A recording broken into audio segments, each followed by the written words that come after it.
Right, we're back. What a day yesterday. And sure, we're on form day, aren't we? Well, we could say that. All right, now we've definitely we've We're definitely well in earned. profit. We're well on profit now. I think Yeah, that's what am I on now? I'm probably on plus 30% for a one level stake. I'd say for the week. it'll be on the bottom of the screen here anyway. Yeah, Same as myself. no bother Um, to the Ryan, man. oh, anyway, my first pick is Nahar in the first race in the 1240. He's ran some nice runs in his career. He's back over 6 furlong. He's raced over that twice and won both times. And in one of them wins, he bet Astro Jack, John Dance's horse, who's won quite a few races since that, winning, particularly at Subtle. James Doyle is riding it. Obviously, he's picked up a few wins during this week and 11-1, so it's a decent price for a good horse. Yeah, I fancy one on the 115. I'm going to go with Dennis Hogan horse here. Dennis takes 2 over on a what's going to be a big day for the yard and everybody connected with Dennis. Graham Mata, 28-1. Thought it was very, very impressive last week at Curra. Finished really, really strong third. It was just behind Jessica's horse, who's a much shorter price here today. Given the way that horse finished the race, and they have a positive jockey booking tomorrow as well. Oshie Murphy's on board. 28-1 for a horse that didn't finish too far behind, as I say, Jessica's horse, and that's a lot further up in the market. I think there's value to be had there because that horse can only improve. You would hope. Yeah. My next pick is in the 225 Coronation Stakes. And I'm going for the American horse here, Sharing. Champion jockey Oisin Murphy obviously booked as well for this one. This filly won the Breeders' Cup Juvenile Fillies Turf Race at Santa Anita last year. And obviously she's already proven herself winning that. And she did win on return this year at Churchill Downs and won that very, very easily. And it's just hugely overpriced here, 13-2. Like, it's a massive price. I fancy one on the 225 as well, but I am going to side with Jessica Harrington's horse here, Alpine Star. I think that's the one that you were the sister did, or half sister, is it? The one from last year. Alpha Centauri. Alpha Centauri, yeah, who won that race for Jesse in 2018, I think. Frankie Dettori takes the ride, which is really, really interesting.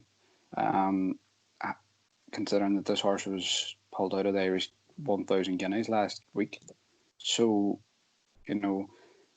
what I would like to, you would try and find out a wee bit more about why it was pulled out. Maybe it was growing conditions, or maybe just they thought they weren't ready for the run last week where they are now. And I know there was a lot of talk last week about her going under the Curra. And I just think she's good value there, 3-1. Yeah, I think Frankie's just an interesting ride for that one, isn't it? Yeah, considering Jessica had Oisin Murphy booked or 2 weeks ago for Mill Isle and the Guineas, and then she had Tom Marquand ride one of her horses this week, and she's had Oisin rode the one in Newmarket there. Yeah. And now Frankie, so definitely an interesting jockey booking. And Frankie's booked for my next pick, the big one, Skeptical in the Diamond Jubilee. Oh, look, this is just a great horse. We've been following it from the very, very start. And 2,800, and you have a Group 1 horse coming along. You don't get too many of them. Well, Frankie's on my next pick as well, because I don't think it'll come as a surprise to anybody that we've both went for this. Like, as I says earlier on to you, like, I have my 3 picks for Ascot ready tomorrow. Skeptical, and Skeptical. Yeah. That's that. There only really is one horse for Saturday. Really, yeah. Like, I know that Aidan O'Brien has had winners all week, but like if Skeptical wins, that will be he'll be the hero of Ireland for the week, regardless of Ballydoyle can have all they want, but this lad, like, this is a story and a half. Oh, 100%. And the boys are super excited for this one. James McCauley and that. They've been so looking forward to getting something that can go really well at Royal Ascot, and something that's went so cheap as that. And look, he's a different breed. Godolphin must be tearing their hair out selling this for nothing. Like, well, that's the other thing. Like, somebody has to be scratching their head now, saying to themselves, "Who let that go for that money?" Who was in charge of it? Who sanctioned that deal? Like, it's great business on behalf of the lads, but it's with a horse, maybe the horse needed a wee bit of time, and fair dues to the lads, they give him the time, but it's a story and a half. Oh, it really is. And then obviously if he wins this, he is not Mac entry to the Breeders' Cup, I think, doesn't he? That'll be some ticket stateside for the lads, I know. Yeah. I'd be loving that anyway. Oh, Christ. And he'd be going over there with a very good chance as well. He wouldn't be going over there just to compete. He'd be going over there to maybe look at winning.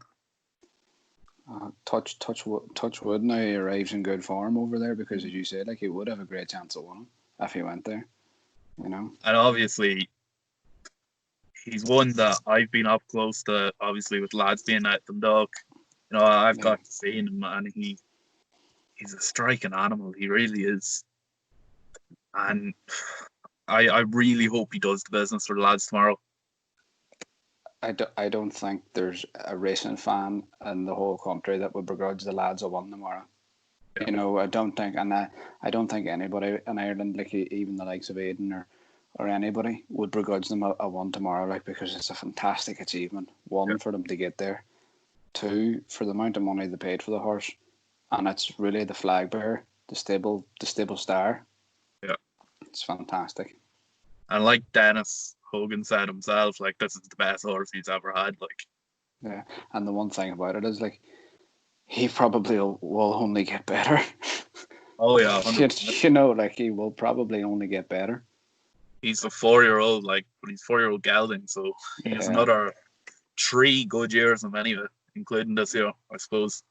Yeah, it's just a shame that it's just a shame that that he is a gelding, because you'd be looking at exceptional money there at the minute. People will be trying to offer the lads exceptional money to buy him because of stud fees. I'm sure they still are, but he will make like a lot of money, in fairness. Yeah, definitely. If you're gonna have a bet for Saturday, make it this one. Skeptical in the Diamond Jubilee. 5-2, he's gonna make you money. I think he's out to 3-1 there now. 3-1 now. Yeah, I've seen 3-1. Like, I was going to say the same. Like, listen, if you're going to have a bet tomorrow, Skeptical seems the one. Like, it's where my money will be going. I'll be backing him anyway. And just on that note, like, if the lads watch this or listening on or whatever, just want to wish them all the best. And no matter what happens, they've got themselves a star in their hands.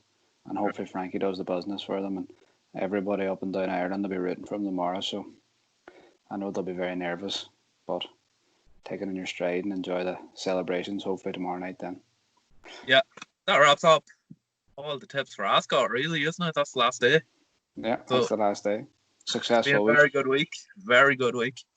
And hopefully today I'm sure you'll post a couple of or how many winners we've had in the description, or maybe a wee bit at the end about how many winners we've had between us, or one in place, because I think it's been a fairly decent week, to say the least. It really has. It definitely has. We've been probably in the form of our lives. Well, I've never tapped as many winners in my life, anyway. Well, not on camera anyway. Not on camera. Well, maybe with a few jars on me, something like that. I might have tapped a couple of winners of people, but that's about it.